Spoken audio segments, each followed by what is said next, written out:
ঢাকা বিশ্ববিদ্যালয়ে আবাসিক হলে গণরুম প্রথা এবং গেস্ট রুম কালচার বন্ধসহ সার্বিক উন্নয়নে গেল ১.৫ বছর ধরে বর্তমান বিশ্ববিদ্যালয় প্রশাসন নিরলস কাজ করে যাচ্ছে বলে জানিয়েছেন বিশ্ববিদ্যালয়ের উপাচার্য অধ্যাপক নিয়াজ আহমদ খান।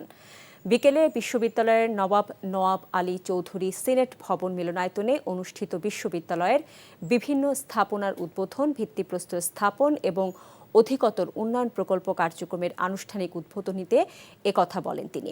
উপাচার্য বলেন, বিশ্ববিদ্যালয়ে শুধু অবকাঠামোগত নয় বরং একাডেমিক উন্নয়নে গুরুত্ব দিয়ে কাজ করছে প্রশাসন।